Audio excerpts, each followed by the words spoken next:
ये समझे मैंने नहीं सोचा, ये मेरे अंदर डाला गया ऊपर से अल्लाह मियाँ की तरफ से, क्योंकि I was never a singer, मतलब उस तरह से मैं कभी सोच नहीं सकती थी, मैं कभी गाती भी नहीं थी कि आप बचपन से गा रहे हो ये वाला सीन। मैं तो शायद गाने से बहुत अवॉइड करती थी, उल्टा मैं डांस बहुत करती थी तो अब हुआ ये कि मैं जहां जहां पे अगर हम लोग अंताक्षरी खेल रहे हैं, इस तरह का कुछ हो रहा है, तो मैंने अगर कुछ ऐसी गलती से साथ गुनगुना दिया, तो जो सुनने वाले लोग थे दे कुड टेल के वो मुझे बताते थे कि you got a good voice, और मैं थोड़ी सी डिनाइल में होती थी कि रियली पता नहीं। बट विद टाइम जो है ना, then the type of content that I started to consume through TV, वो उस चीज ने मेरे अंदर बहुत डाला। जैसे उस टाइम पे मैंने अपने टीनेज के टाइम पे डिज्नी चैनल बहुत देखना शुरू कर दिया था, और उसमें ये फॉर्मेट होता था कि इसमें एस्पायरिंग नई नई लड़कियां, उनके ऊपर शोज आ रहे हैं और they are singing in the shows and it's a whole story line but with the music. तो उस चीज ने भी मुझे बहुत पुश किया, और सबसे बड़ा पुश तो ऑब्वियसली सब जानते हैं, it was Michael Jackson's, you know, when he passed away, तो the media became a frenzy, मतलब it was everywhere।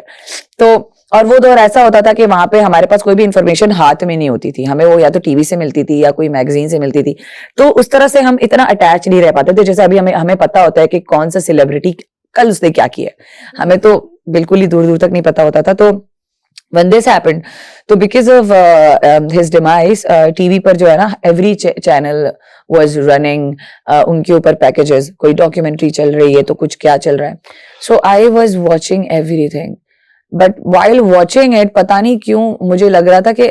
an artist was being born। ये तब हो रहा था, मैं तो ऐसे ही बस देख रही हूँ और पता नहीं बहुत कनेक्ट कर रही थी उनकी स्टोरी से। और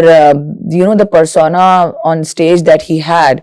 वाज सो पावरफुल कि पता नहीं मुझे क्यों हुआ कि मतलब मुझे नहीं पता मैं वैसी होती, लेकिन एक होता है ना कि यार बनना है तो ऐसा बनना है, मतलब यानी कि लोगों में एक ऐसी फीलिंग तारी करवाना, मतलब कितनी ब्यूटीफुल बात है ये कि आप स्टेज पे जब होते हो, जब आप परफॉर्म कर रहे हो, तो you are giving all your self to the people and they are taking it, you know, in a beautiful way, and when the audience and artist connect, it's the most beautiful thing that I think no one can tell, only an artist can tell जब वो stage पे होता है कि वो कितनी खूबसूरत, और तब आप फील करते हो कि कितनी ब्लेस्ड चीज है कि एक कनेक्शन करते हैं आप म्यूजिक से। तो ये इतनी डीप बात है ना, मुझे शायद उस टाइम पे हिट कर गई थी, और सडनली बस फिर मुझे हो गया कि बस अब करना है तो म्यूजिक ही करना है और कुछ नहीं करना है। तो ये बिल्कुल एक बोलते ना कि एक पता नहीं कुछ नाजिल हुई भी चीज थी कि अचानक से हुआ कि बस मुझे यही करना है, and I was made for this. तो in my whole childhood I was actually trying to discover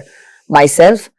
और समझे मैं एक पजल का पीस थी और कहीं ना कहीं फिट होने की कोशिश कर रही थी।